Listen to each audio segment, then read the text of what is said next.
I'm going to show you what the problem is right here. See, these people are going into the stores, but we got one guy who has a mask on. Got a lady here, no mask on.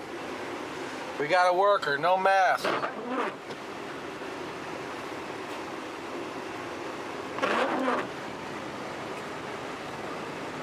Got a lady there with a mask on, gentleman there, no mask on. That is the problem. No mask. Hey everybody, Gunston Undercover here. Today is Monday, March 23rd, 2020. Time is 2:29 Eastern Daylight Savings Time here in New Jersey. Well, as of yesterday, our governor here, this loony, liberal, fascist governor, Phil Murphy, has locked us down just a little bit more. You know, the government is slowly conditioning us so that we will be used to the way things will be, not how they used to be. When this all settles, we're going to have less rights, people. That's right. I bet there's going to be new restrictions on how many people can go in a building, how many people can be in a grocery store at any given time. I don't know. It's pretty crazy. It's gotten down to the point where the only thing available that can be open are grocery stores and places that have takeout food, gas stations. I've been eating at McDonald's the last few days, and the only reason I've been eating McDonald's, it's not one of my favorite stops, is part of this new lockdown that we got in New Jersey is affecting a business that I am in, and I'm concerned that I am not going to be working. So as it stands right at the moment, whatever money I got is what I got, and when that money runs out, that's when the trouble really is going to start. And I would say that's across the board for anybody out there. That's when the trouble is really going to start, when people get hungry. They're going to start panicking. You think you got problems at the grocery stores now? We'll start having crimes of economics, economic related crimes, because people get hungry. They get hungry and they got to eat. I see there's food kitchens popping up now, and people are getting in line for that, and they're having problems with the food. Last night, I went into ShopRite in Hazlet, and I just kind of walked around and surveyed and took some pictures. I'll include those pictures for you to see. I did notice there was more meat back up on the racks. Not a lot, but you certainly could get a hamburger. If you wanted to get some chopped meat, looked like there was plenty of chopped meat there. I think they're putting restrictions on how many you can buy, which is great. The frozen food is starting to be depleted because people can't get the fresh food, so now they're going for the frozen food.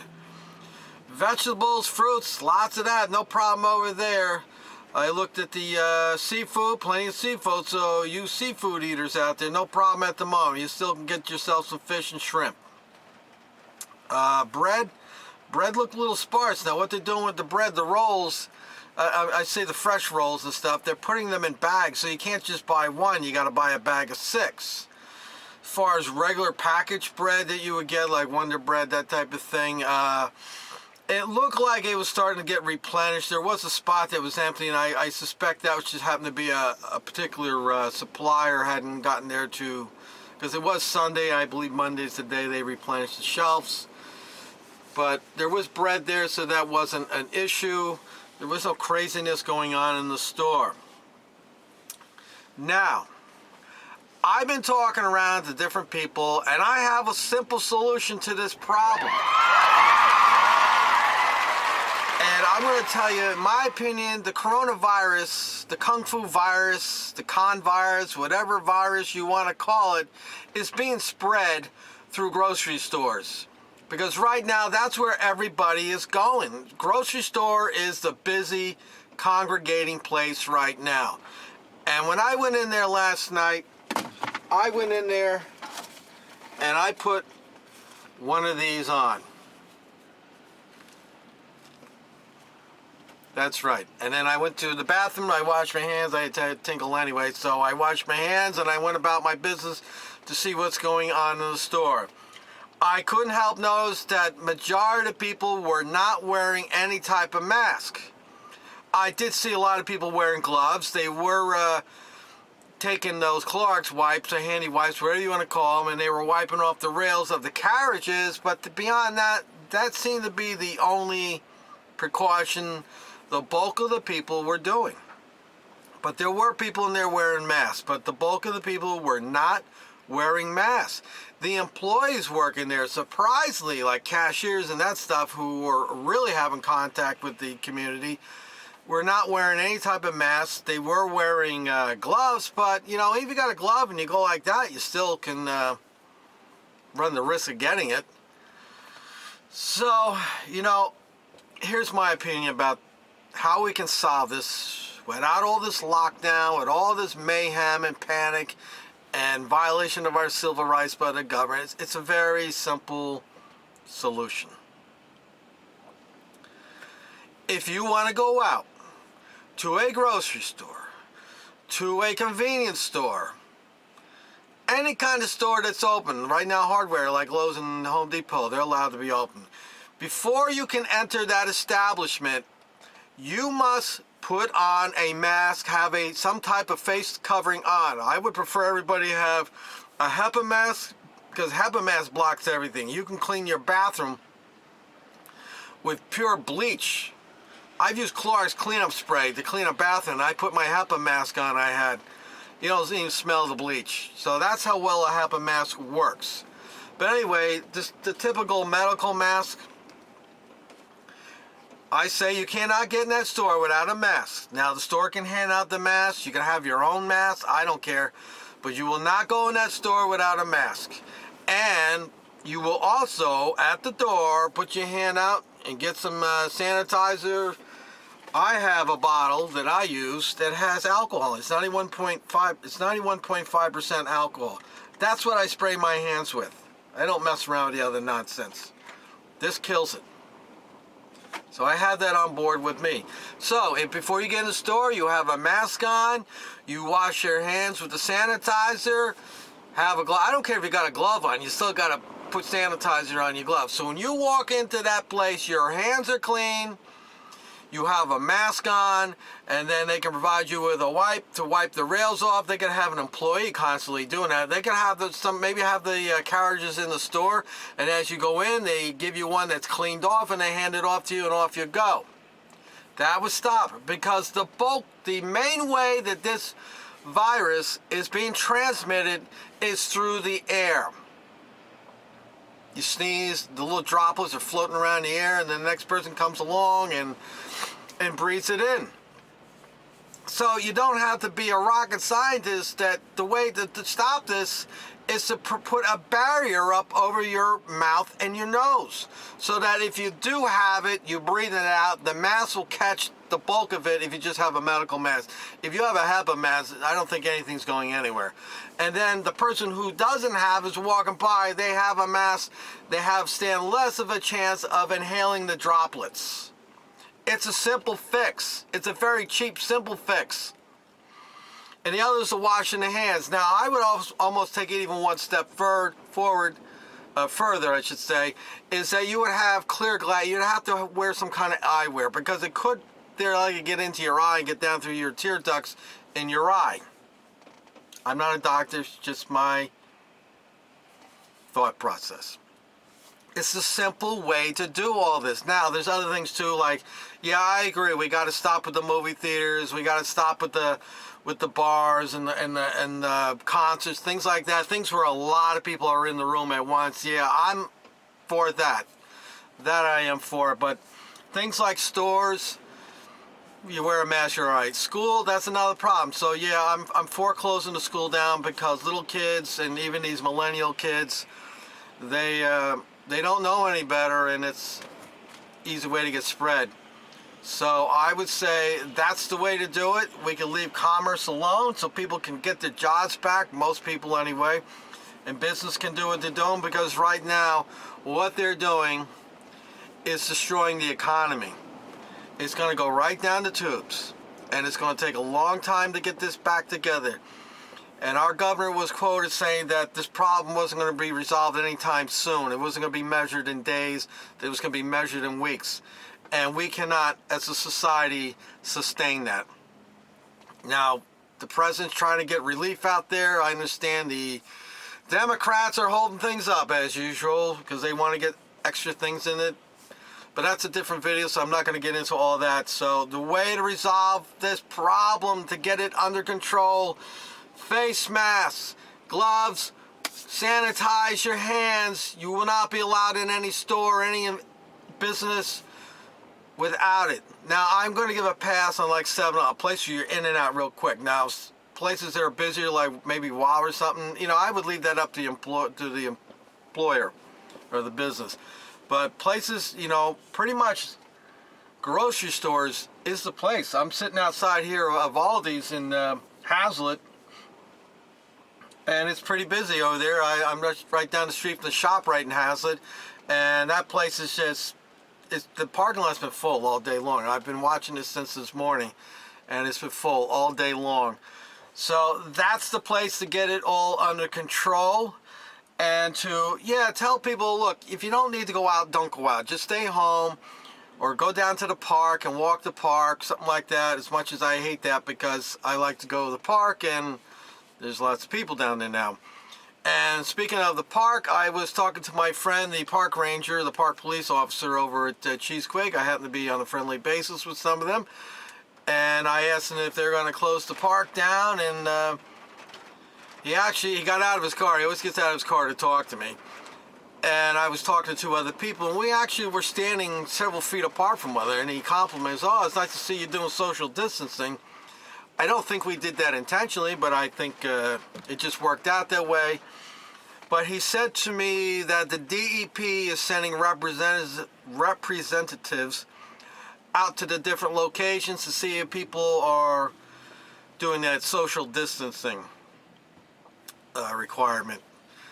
And that may determine things. I asked him if he's, what's going on with him, because I jokingly said, I'm not giving you my license, and I said, how you handling it? And he says, well, they've given us masks, they've given us gloves, they've given us Clorox wipes, so if the cop pulls you over, I'm assuming that they're going to take your license, they're going to have their mask on, the gloves on, they're going to take your license, they're going to wipe it down with Clorox wipes or something, and then they're going to do what they're doing. But beyond that, I think the police are refraining from bothering motorists, because right around here in the Hazlet area, which has got a lot of pirates, I'm not seeing any cars getting pulled over. In fact, I hardly see any cops. Today, I've actually seen 2 Hazlet police cars. One was sitting on the side street watching traffic go by. He was out in front of where I work at.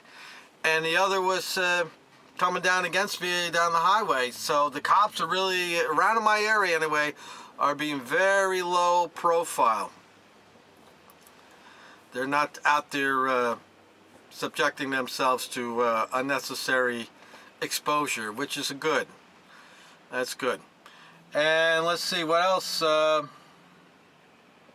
really can't think of anything else. I'm sure it'll be something once I turn the camera off. I do know that they're doing mass testing over the PNC Arts Center on the Garden State Parkway, located in Homedale. That's up around the 115 area, mile marker.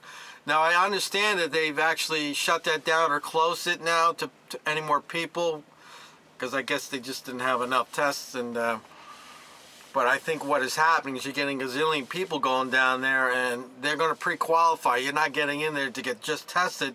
You got to qualify to get tested. So either you got a note from your doctor, or you have the symptoms that qualifies you to be tested. So I think probably what's happening is everybody's pulling up and they're sticking a thermometer in your mouth. If you don't have a fever, then you're probably not going to get in there. And so that's what's happening with that. And the other thing too was they had asked the governor what they were going to do if people didn't adhere to the lockdowns and stuff. And I think he pretty much sidestepped. He said he was going to leave it up to the individual towns. So I guess if you're doing something or somewhere you're not supposed to be, they're going to try to get you on an ordinance violation, I guess. I don't know. But it's interesting to see how they can enforce that, because the way I see it, they are violating your constitutional right to freedom of movement and freedom of free association to talk who you want. You know, you're not supposed to lose those rights without due process of law. It's covered under the Fifth Amendment. Go look it up. My other concern, if Murphy, our Governor Murphy here, said that he was upset that people weren't following the rules as he sees fit, and he alluded to that he may implement more stringent measures. And I think if we go into a martial law, which it looks like it's going that way, if the virus cases don't drop, that's when the trouble's going to start, and that's when I'm concerned. And I've been saying now on some of the Facebook pages that at some point the police are going to have to decide who their allegiance is to. Is it to the government, or is it to their family, friends, and neighbors? I mean, what are they going to do? They're going to go turn the guns on their neighbors? So things, I got a feeling, are going to get scarier before they get better. And what's going to happen, in my opinion, is worse than the virus itself. And I'm just doing some free association here, so things might be out of place. You know, they posted on one of the, I think the state, New Jersey State, posted on their Facebook page how many deaths they had this week from the con virus. And I posted and I said, well, how many people died this week from the regular flu? How many people died this week from a heart attack? How many people died in a car accident? How many people died from getting hit by a car? So we can get a comparison.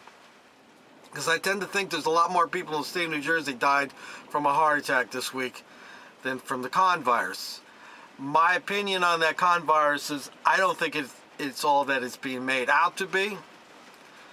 You know, we have 24-hour news now, and it's just, they feed off the fears, and the lily whites seem to suck it all up, because right now the white people are going out of their minds. They're losing it.